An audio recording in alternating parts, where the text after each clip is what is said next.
முன்னாடிலாம் என் வீட்டுக்காரர் மட்டும் என்ன, எல்லா வீட்டுக்காரும் அதிகாரம் பண்ணி பொண்டாட்டியை கூப்பிட்டுருக்கலாம். இதோ பாரு, ஒழுங்கா வந்து டீ போடு, காஃபி போட்டு கொடு, சமைச்சு கொடு, எல்லாம் கேட்டிருக்கலாம். இப்ப அதெல்லாம் பண்ணவே முடியாது. டீ போட வாமான்னு கூப்பிட்டவங்க இப்ப கிடையாது, டீ போட வாமான்னு கேக்குறவங்க தான் இப்ப இருக்கிறாங்க. டீ போட வாமா? எஸ். என்ன பெண்? நான் அப்படி கிடையாது, நான்லாம் மிரட்டி வேலை வாங்குவேன். அங்க என்ன பண்ற, எல்லா துணியும் கொண்டு வந்து இங்க போடு, நானே சோப் போட்டு ஊற வச்சு துவைச்சு காய போடுறேன். அவ்வளவு மனசுதான் நான். பெண்களுக்காக பல நான் துவைக்க போறது முன்னே நிசா புருஷ துவைச்சிட்டு இருப்பாப்ல. நாங்க ரெண்டு கம்பெனி தான் துவைப்போம். இல்ல நல்லா யோசிச்சு பாருங்களேங்க. இப்ப எனக்கெல்லாம் கல்யாணம் ஆகி 6 மாசம் ஆகுது சார். நான் ஒரு வீட்டுக்குள்ள போகும்போதே ஒரு கொள்கையோட போனேன். என்ன கொள்கை? அந்த வீட்டுல என் மாமியார்லாம் போட்டோல மட்டும்தான் இருக்கணும்னு நினைச்சேன். படுபாவி பாதகத்தி. இல்ல அப்படி நான் நினைச்சேன், ஆனா அப்படி பண்ணலங்க. ஏன்? 80 வயதாக என் மாமியார் இருந்தாலும் கூட இன்னைக்கும் என் மாமியார் 23,000 ரூபாய் பென்ஷன் வாங்கி எங்க குடும்பத்தை காப்பாத்துறாங்க. அதுக்காக உயிரோட வச்சிருக்கேன் மாமியார், அதுக்காக வச்சிருக்கேன் அப்படின்னு மட்டும் தயவு செய்து நினைச்சிடாதீங்க. சத்தியமா எனக்கெல்லாம் என் மாமியார் மாமனாரை விட என் புருஷனுடைய மாமியார் மாமனார்னு அவ்வளவு பிடிக்குங்க. எப்படி சொல்றா பாருங்க டைமிங்கா. அவங்க அம்மா அப்பா தான் அது. ஏன் அப்பா அம்மா எனக்கு பிடிக்க கூடாதா? இப்போ முதல்வர் அவர்கள் ஒரு பேறுகால விடுப்புன்னு சொல்லி ஆல்ரெடி ஒரு 9 மாதம் விடுப்பு இருந்தது. அந்த குழந்தை ஏங்குமா வீட்டுல, 9 மாசம் குழந்தைய, பச்சிலம் குழந்தைய வீட்டுல விட்டுட்டு போனா அந்த பிள்ளை என்ன பண்ணும்? அந்த குழந்தை ஏங்குகிற தவிப்பை கூட மாற்றி 12 மாசம் தன் தாயோட அந்த குழந்தை அரவணைப்போடு இருந்தா தான், தாய்ப்பாலை குடிச்சாதான், 1 வருஷமாவது அந்த குழந்தை தாய்ப்பால் குடிச்சாதான் வீர தமிழச்சியாக வெளியே வரும் என்பதற்காக 12 மாசமா மாத்துனது யாருக்காக உரிமை? யோசிச்சு பாருங்க. இப்ப எனக்காகவே ஒரு திட்டம் கொண்டு வந்தாங்க. என்ன திட்டம் உனக்காக? நான்லாம் படிச்சு முடிச்சு 12 வருஷம் ஆயிடுச்சு. சரி. ஆனாலும் கூட திருப்பி காலேஜ்ல இப்ப போய் ரீஜாயின் பண்ணிருக்கேன். என்னமோ ஒண்ணு படிக்கணும்னு 1000 ரூபாய் தராங்கல்லங்க மாசம். புதுமை பெண் திட்டம். யோசிச்சு பாருங்க. அது பெண்களுக்கான திட்டம். நீ போறிய? ஓ சரி சரி, நீயும் பெண் தானே? நம்பிட்டேன். நானும் பெண் தானே. எப்படி நம்புறது? ஆதார் கார்டு வச்சிருக்கியா? நல்ல ஒரே ஒரு விஷயம் கேட்டுக்கங்க, எங்கள்கிட்ட எல்லாம் ஆதார் கார்டு எல்லாம் கேட்காதீங்க. ஆதாரமே இல்லாம நாங்க தமிழ்நாட்டுல இன்னைக்கெல்லாம் ஜாலியா வாழலாம். ஏன்னா எங்களை சேதாரம் இல்லாம பாத்துக்கிறதுக்கு திமுக என்கிற ஒரு கழகம் இருக்கு. பிரச்சனையே கிடையாது. கொண்டுட்டு வந்துட்டாரு. நிறைய பேர் சொல்லிட்டு இருக்காங்க, குடும்ப அரசியல் பண்றீங்க, குடும்ப அரசியல் பண்றீங்க, குடும்ப அரசியல் பண்றீங்க. நான் என்ன சிம்பிளா கேக்குறேன், சிம்பிளா நான் சொல்றேன், குனிந்து அரசியல் செய்தவர்களுக்கு மத்தியில் குடும்ப அரசியல் செய்வது தப்பே கிடையாது. எப்படியே ஏறி நின்னுடு. ஹலோ, தெரியறேனா? இது ஒரு ஸ்டூலு, அப்புறம் ஒரு செருப்பு, ஒரு ஸ்டூலு. நெல்லு ஏதாவது ஒன்று பேசு. உண்மையாகவே அற்புதமான ஒரு மாமன்றம், அழகான ஒரு பாட்டு பட்டிமன்றம். என்னை பொறுத்தவரையில் நான் இடப்பக்கம் இருந்து என் இதயத்தை கீழே இறக்கவில்லை. என்னை பொறுத்தவரையில் நான் இடப்பக்கம் இருந்து இதயத்தை கீழே இறக்கவில்லை. தமிழின தலைவா, அந்த இதயத்தில் நீ இருப்பதால் நீயும் இன்னும் இறக்கவில்லை என்றுதான் சொல்லுவேன். அப்படிப்பட்ட முத்தமிழறிஞர் டாக்டர் கலைஞர் அவர்களின் பொன்னார் திருவடிகளை போற்றி வணங்கி தொழுது எதுக்கு வந்திருக்கீங்க? எதுக்கு வந்திருக்கோம்? தளபதியோட பிறந்த நாளை கொண்டாடுறதுக்கு, நம்ம தளபதியோட பிறந்த நாளை கொண்டாடுறதுக்கு வந்திருக்கோம். தளபதி அவர்கள் மண்ணுரியை மட்டும்தான் காத்தார், பெண்களுக்காக என்ன செய்தார்னு நீங்க கேட்டு போயிருக்கீங்க. அப்படி யாரும் கேட்கல. மண்ணுரிமையை காத்தாரு, பெண்ணுரிமைக்கு என்ன பண்ணாரு இல்ல, அது அக்கா ஒரு விஷயம் உள்ள கொண்டு வந்தாங்க. மண்ணுரிமையே பெண்ணுக்குள் தானே இருக்கிறது. அதே தான் நாங்களும் சொல்றோம். இந்தியா மட்டுமல்ல, தமிழ்நாடு குறிப்பாக எந்த மண்மேலும் நிற்கவில்லை, பெண்மேல் தான் ஒவ்வொரு நாளும் நின்று கொண்டிருப்பது என்பது நீங்க மறந்துடக்கூடாது. நல்லா கை தட்டுங்க, ஒன்றும் பிரச்சனை இல்லை. தட்டாங்க, பணியில நமத்து போயிடுது. தட்டாங்க. சுகாதார அமைச்சராய் சுற்றி வரும் எங்களுடைய சக ஆதாரமே, சுக ஆதாரமே, ஓடுகிறாய், நடக்கிறாய், உடற்பயிற்சியும் எடுக்கிறாய். மருத்துவமனைகளை மகத்துவமனை ஆக்கியது சமத்துவ அமைச்சராகிய உங்களுடைய கனவு. உங்கள் உழைப்பு எங்களுக்கு எனர்ஜி தருகிற டானிக். உங்களுடைய செயல்பாடுகள் எங்களுக்கு மாத்திரை. ம் சில சமயங்களில் நீங்கள் எடுக்கும் நடவடிக்கையோ ஊசி. ம் துறை சார்ந்து பல குற்றங்களுக்கு நீங்கள் செய்கிறீர்கள் ஆபரேஷன். ஆஹா உங்கள் பேச்சு எங்களுக்கு குளுக்கோஸ். மொத்தத்தில் நீங்கள் மருந்து உடம்பில் இருக்கிற மாசுவை அகற்றும். மாசு அண்ணன் மட்டும்தான் அத்தனை மாசுவையுமே அகற்றுவார் என்று சொன்னார். ஆஹா அப்படிப்பட்ட அண்ணனையும் வணங்கி ம் எங்களை எல்லாம் இங்கு அழைத்து வந்து நிறைய எழுத முடியாத அவரின் வாழ்க்கையை உரை எழுத வேண்டுமாயின் 1000 எழுதுகோள் போதாது என்றே சொல்லலாம். எங்களுடைய சொர்க்கோ அண்ணன் அவர்களையும் வாழ்த்தி வணங்கி, உண்மையாகவே பெண்கள் எங்களுக்கு தான் நிறைய செஞ்சிருக்காரு. நான் ஏன் தெரியுமா சொல்றேன்? பெண்களுக்காக 2 திட்டம் புதுமையா கொண்டு வந்தார். அத பத்தி யாரும் பேச மாட்டாங்கன்றதுனால நான் சொல்றேன். பெண்களுக்கு அதிகாரம் அளிக்கும் திட்டம் அது. என்ன அதிகாரம் தெரியுமா? நிலையான பெண்கள் அதிகாரம் அளிக்கும் திட்டம் ஒண்ணு, டைனமிக் பெண்கள் அதிகாரம் அளிக்கும் திட்டம் ஒண்ணு. இதுல நான்லாம் 2வது வகை. நான்லாம் டைனமிக் பொண்டாட்டி. டைனமிக் பொண்டாட்டினா என் ஹஸ்பண்டுக்கு நிலையான பெண்களுக்கு அதிகாரம் அளிக்கும் திட்டம் அப்படின்னா 24 மணி நேரமும் பெண்கள் அந்த நிலையான திட்டத்துல இருந்து வேலை செய்யணும்னு அர்த்தம். டைனமிக்னா ஹாஃப் ஆஃப் இருந்துக்கலாம். நான்லாம் ஹாஃப் ஆஃப். பாதி நேரம் நான் பட்டிமன்றம் வந்துடுறேனே. நீ ஆஃப் பொண்டாட்டி அப்படிதானப்பா சொல்லுதாங்க. டைனமிக் பொண்டாட்டின்னு சொன்னேன். நல்லா யோசிச்சு பாருங்களேன். எங்க வீட்டுல எல்லாம் நானும் என் வீட்டுக்காரரும் எல்லா வேலையுமே பகிர்ந்துதான் பார்ப்போம். அந்த உரிமை எனக்கு கொடுத்திருக்கிறது யாருன்னு நினைக்கிறீங்க? தளபதி அவர்கள் தான். நல்ல கைத்தறி. என்னென்ன வேலை எல்லாம் உங்க வீட்டுக்காரர் செய்வாரு? எங்க வீட்டுக்காரு ரொம்ப ஈஸியா சமைச்சிடுறாருங்க. நான் அவ்வளவு கஷ்டப்பட்டு காயெல்லாம் கட் பண்ணி கொடுக்குறேங்க. அவரு சமைச்சிடுறாரு, நீ காய் கட் பண்ணி கொடுக்குற. எஸ் சரி. அவரு அவ்வளோ ஈஸியா துணி எல்லாம் துவைச்சு மடிச்சு வைக்கிறாரு. அதை நான் ரொம்ப கஷ்டப்பட்டு எடுத்து கொண்டு போய் ஊற வைக்கிறேன். ஊற வைக்கிறது உன் வேலை, துவைக்கிறது அவர் வேலை. ரொம்ப ஈஸியா பண்ணிடுறாரு. முன்னாடிலாம் என் வீட்டுக்காரர் மட்டும் என்ன, எல்லா வீட்டுக்காரும் அதிகாரம் பண்ணி பொண்டாட்டியை கூப்பிட்டுருக்கலாம். இதோ பாரு, ஒழுங்கா வந்து டீ போடு, காஃபி போட்டு கொடு, சமைச்சு கொடு எல்லாம் கேட்டிருக்கலாம். இப்ப அதெல்லாம் பண்ணவே முடியாது. டீ போட வாமான்னு கூப்பிட்டவங்க இப்ப கிடையாது. டீ போட வாமான்னு கேக்குறவங்க தான் இப்ப இருக்கிறாங்க. டீ போட வாமா? எஸ்.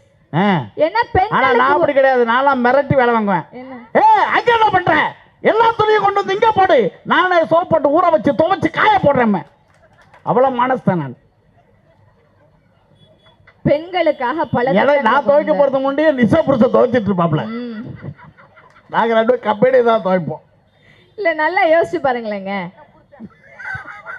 நம்ம நாடாளுமன்ற உறுப்பினர் அக்கா தமிழச்சி தங்கபாண்டியன் அவர்கள் வந்து பேசும்போது கூட சொன்னாங்க, அவங்கள பார்க்கும்போது எனக்கு ஒரே ஒரு விஷயம் தான் ஞாபகத்துக்கு வந்தது.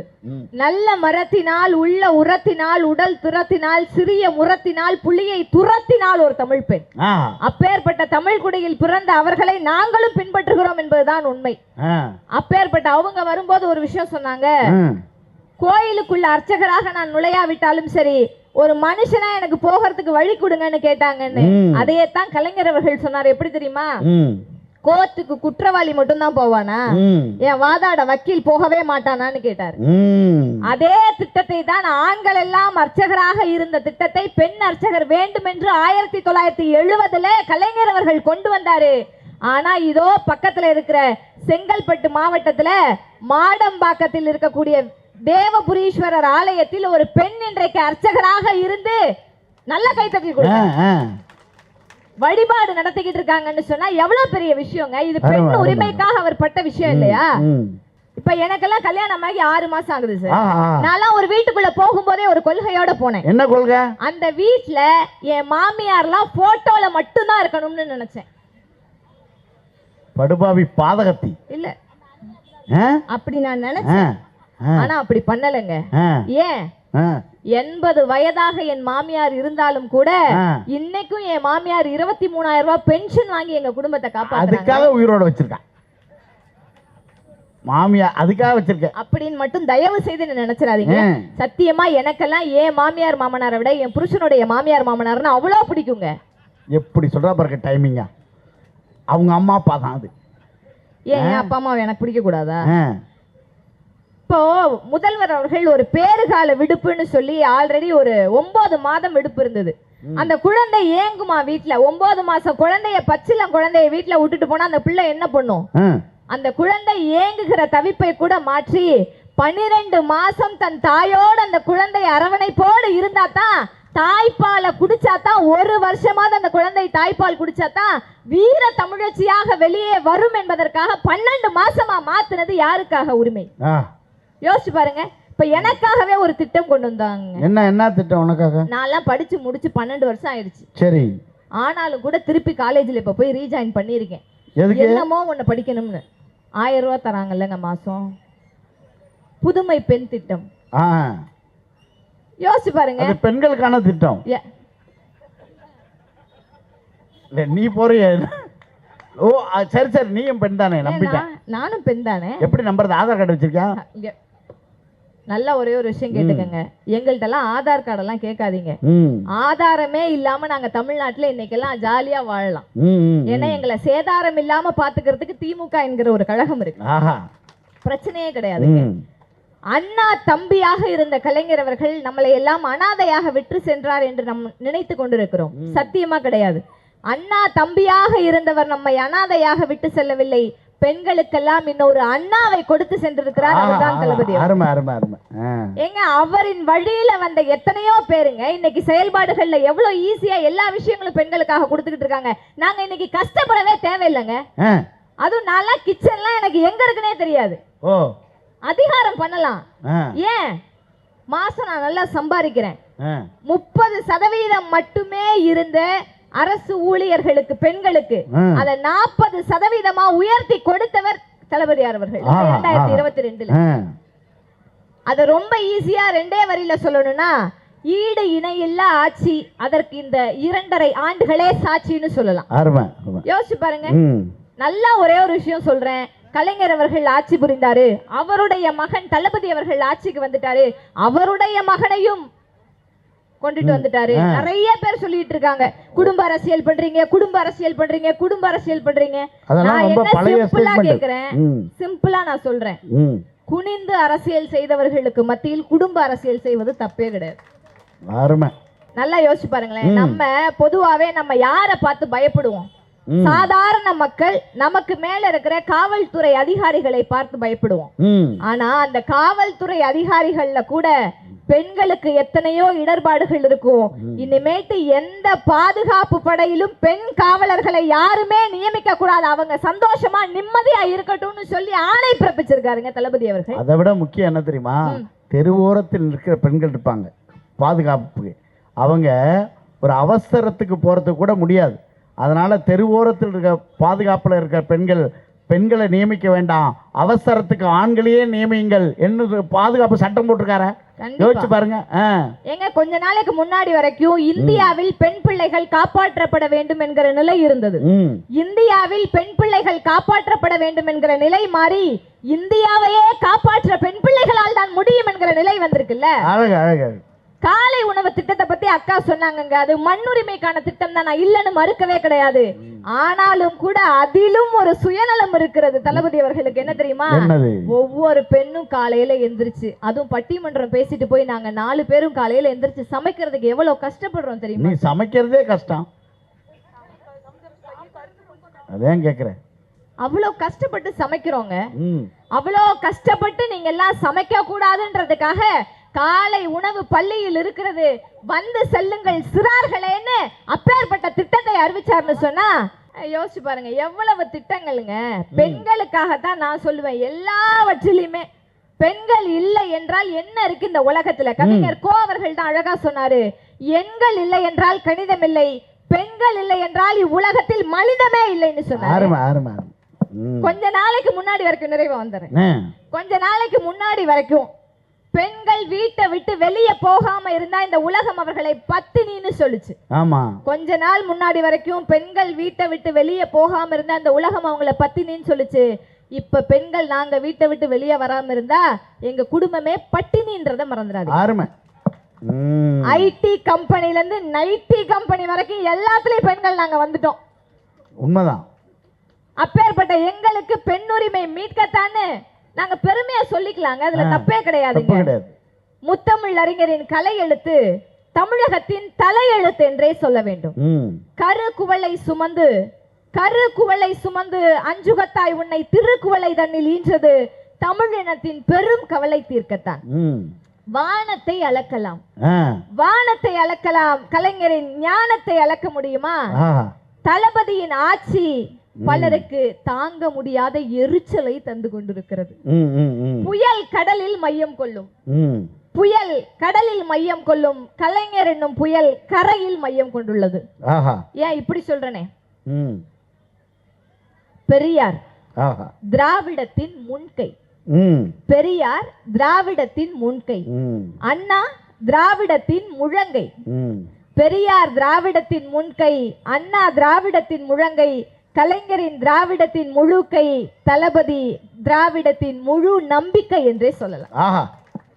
அப்பேற்பட்ட முழு நம்பிக்கையை மக்களுக்கு விதைத்திருக்கிற நம்ம தளபதியார், நம்ம முதல்வர் அவர்கள் என்றைக்குமே பெண்களுக்கான திட்டத்தை தான் முன்னுரிமை வைப்பார் என்பதை சொல்லி, இந்த மேடையில கூட பெண்கள் 4 பேராக எங்களுக்கு தான் முன்னுரிமை இருக்கிறது என்பதை நீங்கள் தீர்ப்பாக தர வேண்டும் என்று சொல்லி தந்த வாய்ப்புக்கு நன்றி. வணக்கம். நன்றி, வணக்கம்.